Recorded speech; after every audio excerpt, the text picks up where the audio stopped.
My name is Sanjeev Verma, and I'm a writer and broadcaster. I've been around forever. And the subject we're going to talk about is crisis to comeback. How do you win trust when it matters the most? Meaning when the chips are really down.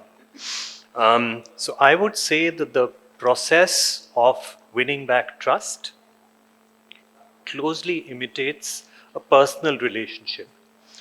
Once trust is dented in a personal relationship, it's crisis time, and you need to rebuild that trust, and that takes time. And a similar occurrence, happens in the corporate world. The overarching element, of course, in all of this is communication, clear communication, and that ensures that it does not happen again. I just want to quickly say one or two things, and then I'll move to each of the panelists. I used to be with Max New York Life, the life insurance company, which is now called Axis Max Life Insurance, in the newly privatized insurance sector. And we created a full-blown crisis to see our crisis preparedness. Because usually what would happen is that the simulations tended to mean a fire drill, how to evacuate a building and so on. But we decided that the best way to address this problem of potential crisis was to have an actual crisis. And there were only 3 people in the company, the CEO of the company, the CHRO, and myself, who knew that it was a simulated crisis, not a real crisis. But everyone else thought it was a real crisis. At 8:45, one Tuesday morning, we had camera teams and journalists who were all friends of mine. I'm a former journalist, and I was able to sort of, ask friends of mine to sort of play this role of a rampaging journalist. So they all arrived at DLF Square in Gurgaon, where we were headquartered, and thrust their microphones under the noses of the chief operating officer and the CFO and so on, and said, "This has happened, what do you have to say about it?" And when we reviewed, we taped all of this, and when we reviewed the whole process, we discovered that our crisis preparedness was abysmal. Abysmal is the word. There's no euphemism for it, abysmal. And that's when we set about making a crisis preparedness plan. With the expertise of our joint venture partner, which is New York Life, life insurance company in the US, we were able to do it. So so much for context setting.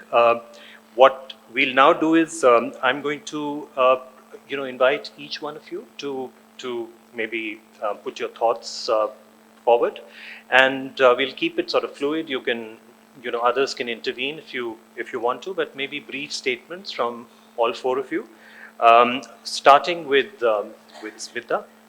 Now, Smita is head of institutional affairs and corporate communications, Ferrero India, the food production company. Smita. Thank you for that.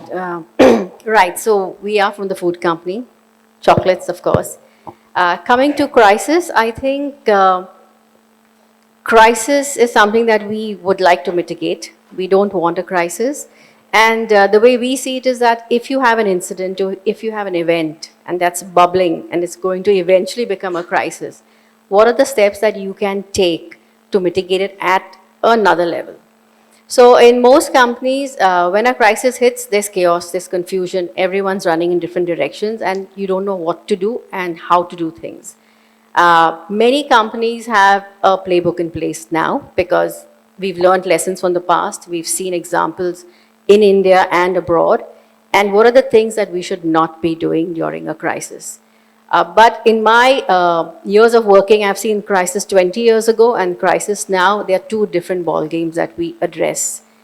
Times have changed.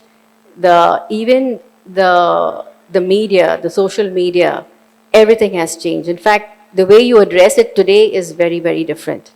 But what I want to say is that when a crisis hits, obviously the communications person is the go-to person internally and externally as well.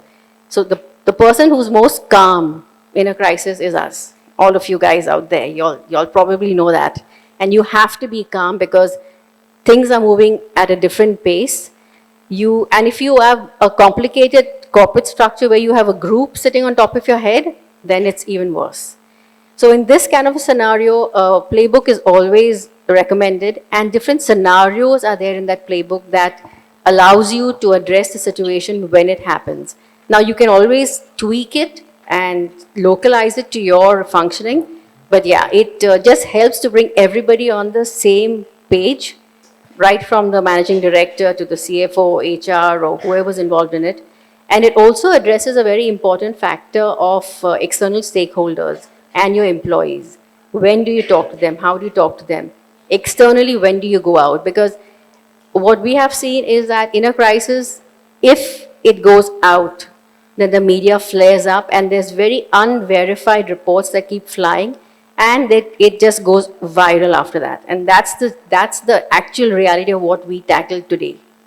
And this is something that we have to address very quickly. We don't have time on our hands. And I've seen that the best conversation to have with all stakeholders is an honest conversation. How it happened, what are we going to do, what are the actions we're going to take in the short term and in the long term is something that if we can state it up front, then the time frame can be from 3 days to 10 days to months, as long as the reputation is not that dented as you would conceive it to be. But that's what I would say about crisis right now. Thank you, Smita. Crisis, of course, is sector agnostic, but the one sector which always seems to have potential crisis on the horizon is the healthcare sector. And we have Ajey Maharaj. He's the head of corporate communications and PR at Fortis Healthcare. So Ajey, your thoughts? Good afternoon, everyone. As you know, healthcare is a sector where crisis goes hand in hand. I can say that because the expectations are very different, because when in healthcare, the crisis happens when people come to your hospital. Nobody is coming in a happy state of mind, despite the birthing of a child. Besides that, whenever somebody is coming, there is some issue or there is a complicated issue which they want to cater to. And when they come there, when the outcomes are not as per what they expected out of it, it's a crisis for us. Like before, I was just walking and also there was a crisis which I was talking to somebody on the phone. There was a mosquito in the food and a Supreme Court lawyer had called up for that. So that can be another crisis which, you don't know what and from where and how it can happen. Like traditionally, we had a crisis, we were aware that something has come up. So media is going to send you the queries. After that, you want to get into details. You want to ask the concerned team, so what was the crisis, how it happened, what happened. You had enough time to work on it, get back to the media, talk to them, give your version, and tomorrow morning you get to see in the print that this is there. That's the part of the story, what somebody blamed you for and what's your version for that. And in today's crisis, you can't wait that long because everything blows up on the social media platform, like she was talking about. We don't have enough time to respond to it. It has to be spontaneous, instant, and also we have to be very transparent on that part, because whatever you're going to put it across, that can be used anyway. So you have to be sure what you're talking, what you're saying, and what you're claiming, or whatever disclaimer you're going to give there, or maybe you're going to refute that allegation, what is there. So we don't have so much time now to respond to it. If you don't respond on time and something gets viral, it's a major problem. And healthcare, because you're touching lives, most important part, you're touching human lives. If something goes wrong, it can't be replaced. It's not like a product or a car or any other product. If something goes wrong, you replace a car, you give a different product. If you're touching human lives, it becomes more and more sensitive. Expectations, the kind of the doctors also who are handling the patient. If they're not like you have seen so many crises happening towards the doctors also, so many, like you've seen doctors getting bashed up and people are taking action against them. But how do they manage also when a case becomes very critical? Initially, what had happened before the government came with some strict guidelines on doctors, these things that people used to bash up the doctors, they used to threat them, beat them, and everything. The government came with strict guidelines because doctors said in case the case was very critical, they are not going to take it. So how do you manage a life? How do you want to take care of it?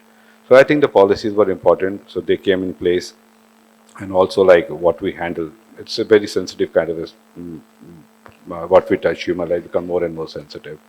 So having a policy in place, having the guidelines, everything is in place, but each and every crisis is different, so we have to look at it, and accordingly we have to rephrase our answers or whatever statement we have to give out. So that's the way it goes. Thanks, Ajey.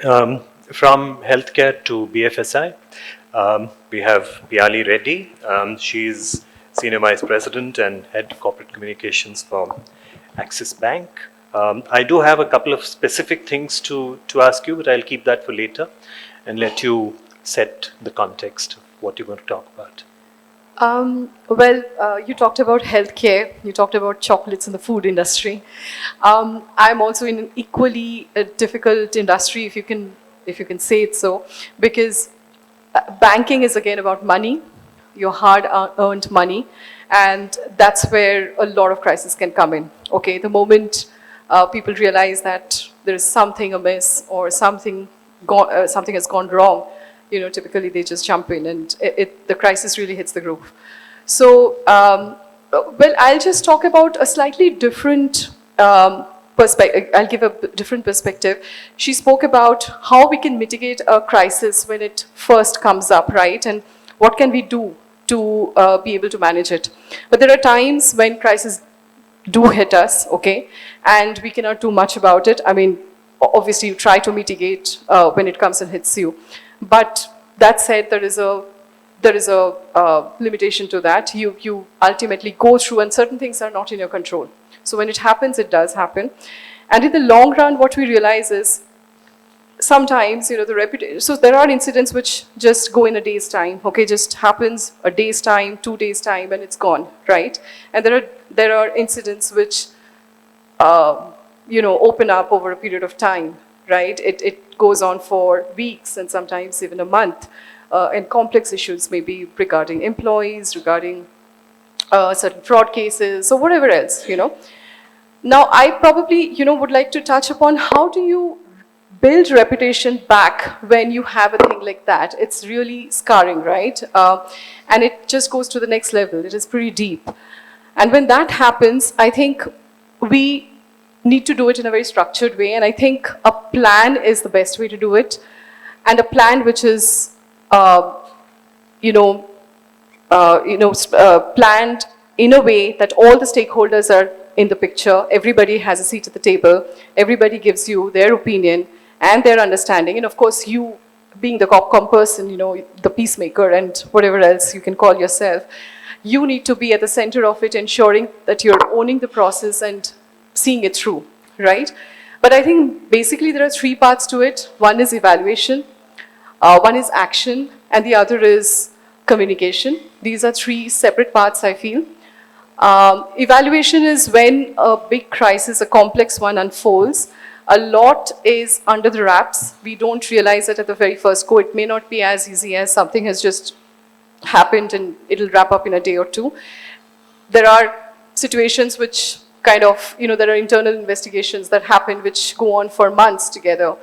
There are ones where the government forces and the authorities come into the picture, regulator comes into the picture. Now, for those kind of complex situations, I think evaluation is extremely important.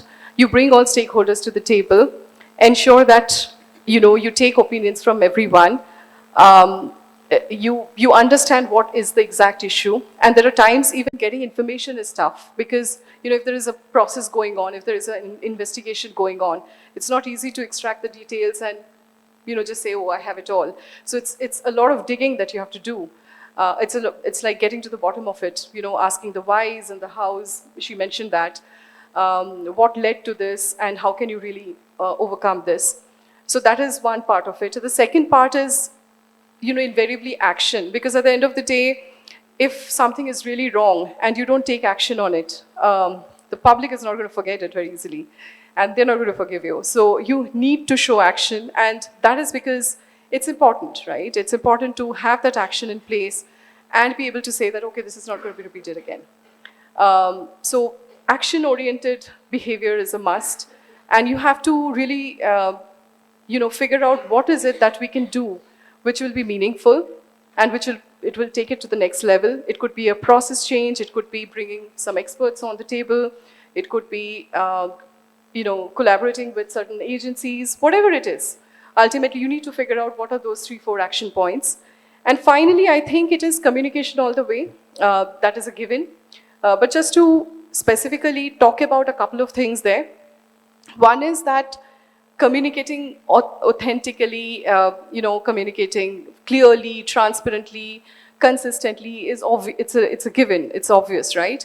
Apart from that, it's also the other thing that happens sometimes I see, in certain cases these days, that there is a tendency to shift the blame, right? Whenever it hits you, you're just in such a state where you want to just say that, oh, this is not our problem really. And you want to shift the blame to somebody else or something else. That never works out, right? And most often than not, it will come and bite you again. So the best thing is to acknowledge whatever has gone wrong, ensure that you have an action plan for it, and communicate in a consistent way that you're working on it. You will obviously overcome it. You're doing everything possible. Keep all stakeholders informed.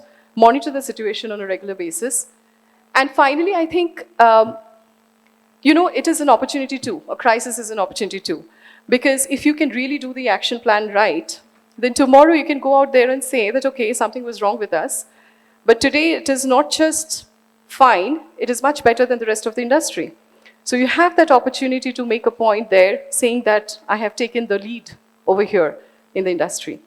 And the final thing is that, sometimes we get so consumed with one particular crisis or one particular incident that hits us, we forget about the rest of the good job that we're doing elsewhere. I think we can immediately, it could be in one state, 2 states, whatever, but the rest of the country, there are so many other things that are happening. We can ensure that we talk about it, we keep building the positive visibility for the brand, so it kind of counters the negative visibility too over a period of time. So I think these are, in short, I just tried kind of summarizing all of them. Thank you, Piyali. What you said towards the end, crisis is an opportunity. I think that's a terrific idea. But before we, sort of open it up to all 4 of you, and I ask you a few specific things, Tanmeet. Tanmeet is General Manager PR and Communications for Battery Smart. Over to you. Sure. Firstly, Sanjeev, thanks for putting together an event and a panel. And it's very important to address a topic like crisis for any PR professional, even for marketing folks. I believe, so I'm coming from the EV sector. And, back in the days, EV sector used to see these headlines. There are a lot of fire incidents. There are a lot of accidents. There are a lot of, batteries getting overheated, overcharged, and all of that. Now, these news pieces have drastically reduced. Why? I personally have a different take on crisis, while I agree with all my, panelists. Crisis can also be an opportunity for a brand, for a company to innovate. For example, the batteries, which were considered unsafe in the past, a lot of tech upgradations have been done. A lot of safety enhancements have been done in terms of cells, in terms of entire raw material procurement, or the entire supply chain. And today, when I talk about battery safety, EV, there are hardly a few cases wherein we'll actually hear fire incidents or such crisis news. That is all because the brands have gone back to the supply chain, have reinvented the wheel, reworked on the product or technology or battery advancement. That is the reason why we've seen these crisis scenarios, substantially getting reduced. Apart from that, what I feel, crisis in general, the first starting point for everybody is, should we be reactive or should we go proactive? Should we actually go ahead and give a holding statement, or should we, lay low for some time?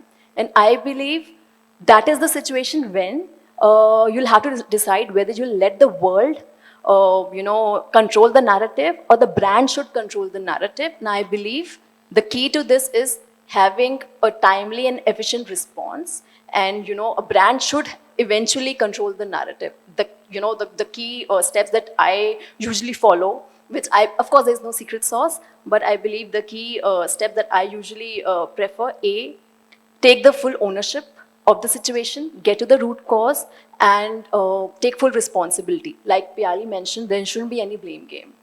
That will come and, bite. Apart from that, I believe one should have a sentiment check. understand what is the public sentiment going on, have a check on your tweets, on the comments, especially in today's time when social media posts virals in drop of a hat. It's very important to track your social media rather than your traditional media. And maybe that's how you can prevent the false narrative from spreading out. And maybe a negative tweet, if controlled in the right manner, in a swift manner, can prevent a crisis to escalate. Apart from that, I truly believe that the brands should have a human aspect, some sort of empathy, so that people feel that okay, the brand genuinely cares.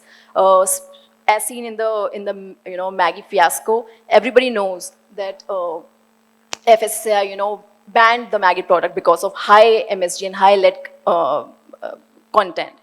But they eventually declined it. They were not okay taking the risk, and they were not okay recalling the product. In these situations, when the allegations are so serious, I believe no crisis can be handled overnight. But here you have to take a step back, understand what has went wrong, take the ownership, take the full responsibility. If needed, do the product change. If needed, relook at the supply chain. If needed, do some sort of policy updates or an organizational change. Do what it takes, and then that's what Maggie did. They came up again with a better product. That's how they reinvented the wheel. They came up with a better product, regained the consumer trust, and now again it's the hot selling item. So I believe you have to actually go to the root cause, own the issue, and then come back stronger. Not only to rebuild trust, but also to regain your market share. Good example, Maggie. If I can come up with another example, which is of more recent vintage, that's from your industry, Ola Electric. I hope there aren't people from Ola Electric in the audience, but to me it seems like everything that should not be done in a PR crisis was exactly what happened during the Ola Electric fracas. And it played out from October onwards, and there was Kunal Kamra, the stand-up comedian, and so on. So any thoughts on that? Because it's just so recent, and it was I think utterly disastrous. Any thoughts on that? Sure. So I feel during these situations, one has to be conscious of the larger impact that their one single post can create. Maybe the market share is going down. It's impacting their revenue, and a lot of times I feel there is a dichotomy between the leadership. A founder might have his own vision. He might have his own point of view, but it might be contradictory towards the company's values and all of that. So I believe one has to be very conscious of the post, of the content, of the messaging that is going out, because it's reflecting the entire brand and not just you. I believe that incident was unfortunate, and it's also a example, a real case study for peers like us, what to do and what not to. Any thoughts on that, Piyali? So I feel, at any given point in time, the brand should not forget its own values and what it stands for, principles, values, whatever it has been talking about in the good times. The bad times should reflect the same stuff. You have to live up to it, And if there is something that has gone wrong, you have to ensure that you go back to the drawing board, ensure that you have a certain, like I said, going back to a plan, and making sure that your values and principles are, don't go all awry, right? You cannot have a brand. See, tomorrow if you see a brand which is not walking the talk, not doing the things that it has been talking about so long, suddenly changes because of a crisis that has hit them. That's the time when you say, oh, this is a completely different brand. I can't even recognize that. Okay, so probably, something of that kind happened here too. The kind of expectations that you had, the mismatch that came through. And finally, I feel that the values and principles of the brand were totally, it never stuck to it, frankly. So that was the real issue more than, the other thing was obviously there, but I think that was one of the crucial things that really made it all the more difficult for the brand. Would you like to weigh in, or should we? Yeah. So I was just thinking, these days it's called playbook. In my days, it was called a crisis manual or crisis preparedness plan. What are the main sort of pillars of this crisis playbook that a brand must have? What are the 4 or 5 or 6 main pillars, you think?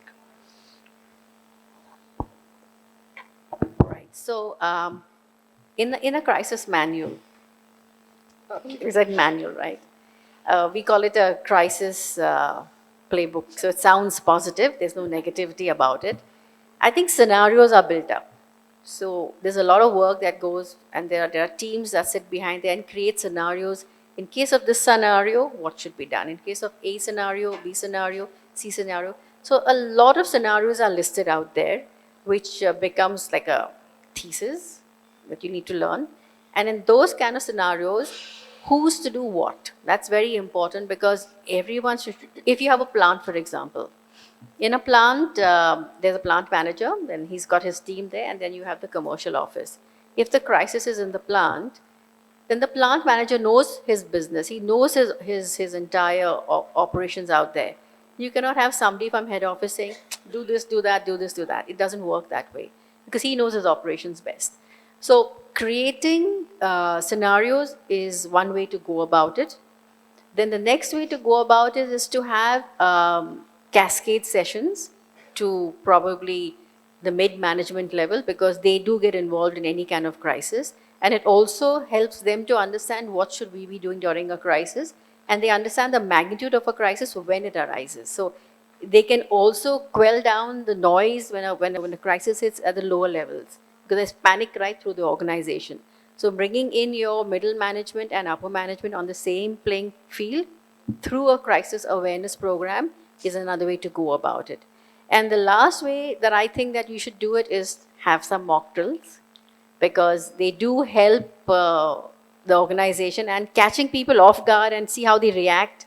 That example you said it was an abysmal reaction. It was a disaster when you all did a crisis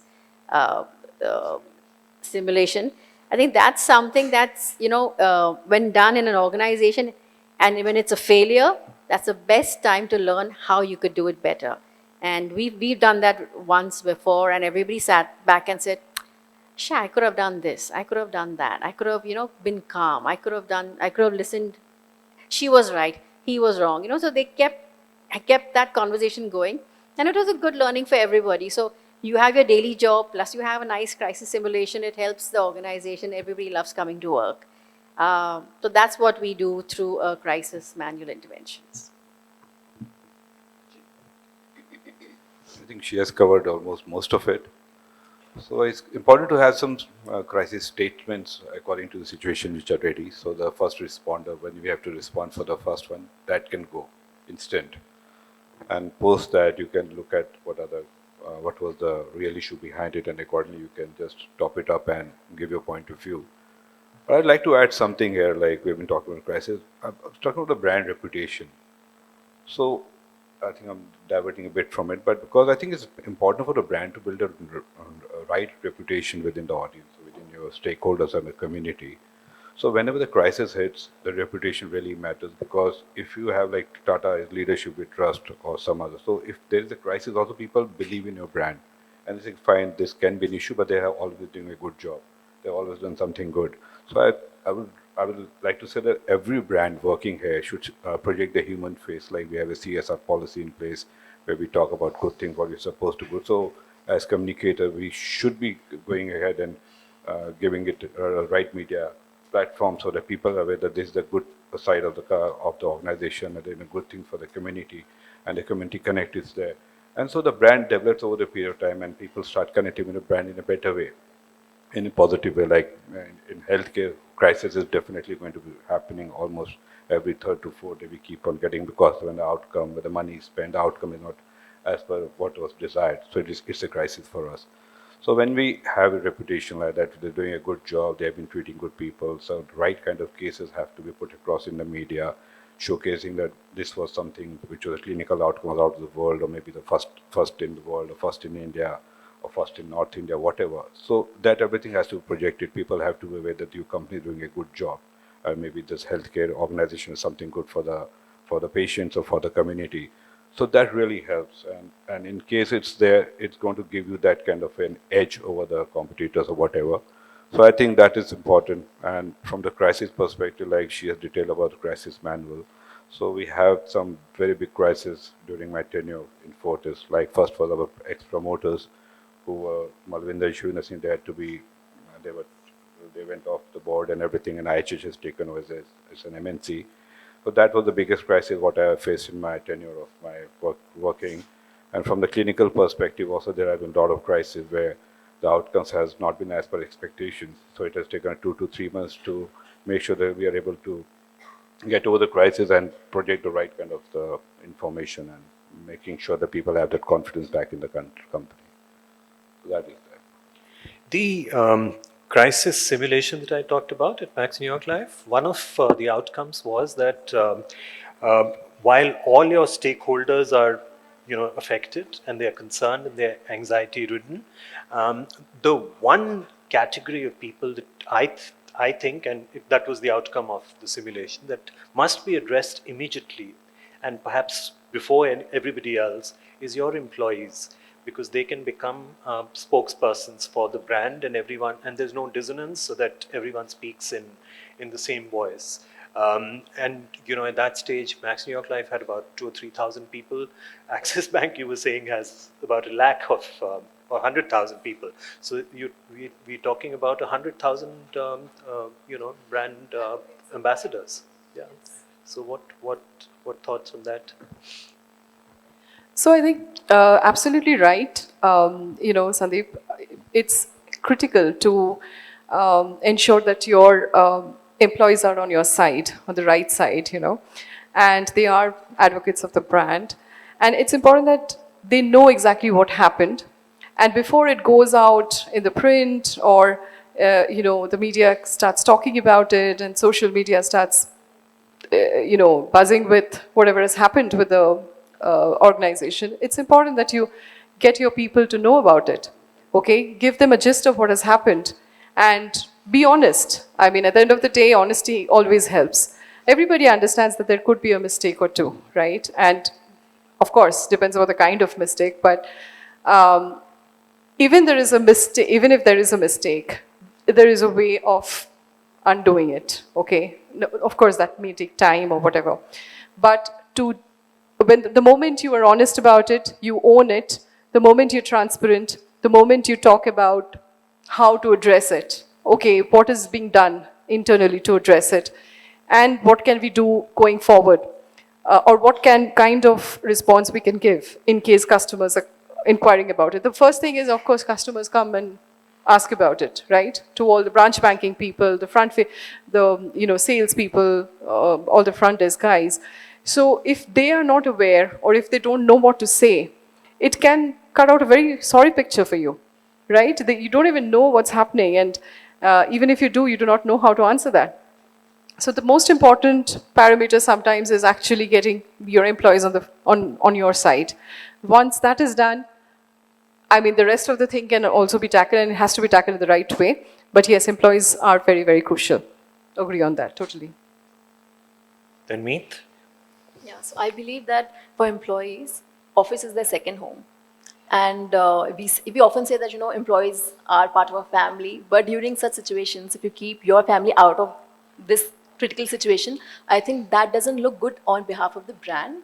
I also believe that, like Piyali said, that you have to keep them on your side. I also believe during such situations, you need internal support. You need to have that internal support so that, whatever the external forces say, at least you know what your army is saying, and your army is going to stay with you. A lot of times, employees are often not part of the crisis playbook or the manual, and these are the last stakeholders to be informed, which should not be the case. Let's say employee X doesn't even know about it. Employee Y knows something about it. Media might reach out to them, and they might say something which is far away from the truth, right? So I feel there has to be consistent messaging, not only to the employees, but to all the stakeholders involved, so that everybody's on the same page, and it just simply helps spreading the misinformation out. If I can add a point here, I think the main objective here is to ensure that all the stakeholders are taken care of. All the, whether it's your customers, your employees, your regulator, if there is part of it that needs to go even to the government, okay? Or, even your vendors, partners, organizations you work with, all of them are part of your ecosystem, shareholders, obviously. So they are all part of your ecosystem, and you have to pass on that consistent message. And when you're doing that, you have to know that, okay, have I ticked all the boxes? Have I consistently passed on the message to all of these people? Now, of course, when it is in the media, it goes to everyone. To a large extent, everybody is covered. But yes, being very clear to each of these categories and ensuring that your messaging is correct, transparent, honest as much as possible, and sticking to your brand values is going to really help. Yes. Yeah, just adding to what Piyali said is that when you do this, it has to be consistent over a period of time. It's not a flash in the pan communication. After 1 month, after 2 months, what's the status? Maybe after 3 months, if the magnitude of the crisis has been huge. Till the time that the entire crisis dies down and it's no more crisis. So the continuity of communication has to be there. I think employees are the best brand ambassadors for the company. I think that's for the organization. I think they're the best brand ambassadors. And if everybody is talking the same language, it really matters. Because if you talk to anyone, somebody is going to give a different version to your crisis. So it's very important if the crisis of a very big nature, which is impacting the organization as a whole, maybe it's a national crisis, that if employees are informed, they know what the company or what the organization stands, what the management perspective is all about. If they are aware, because they're going to be talking to their family, to their friends, it's not that they're not going to talk to the media because we have a policy where employee can't connect with the media. They can't give a statement on behalf of the organization. Not if, so that is there. So that's the policy what we have from the crisis perspective. But in case they are well informed, they know what the crisis is all about, what has happened. So they give a true picture. And if 10 people, 10 employees are talking the same thing, it matters. And if they give a different version, then that's a problem. So I think it's important to keep them well informed about it. Just to add on, the last thing you'd want during a crisis that attrition rate going high or your employees leaving your company. So I believe it is very important to consistently keep them in loop. What all practices is the brand taking so that you at least have their trust. Okay. I suspect we may have outlived our utility as the panel. It's now what, 3:37. We started a little bit late, but this subject that we're talking about, we can go on about it for hours and hours and still get the feeling that we've only got started. So maybe it's time to close, and the next session is online reputation management, which is a very contentious subject. So maybe we can let me thank all of you, and I hope this was worthwhile for the audience. Thank you. Thank you so much. Thank you. Thank you.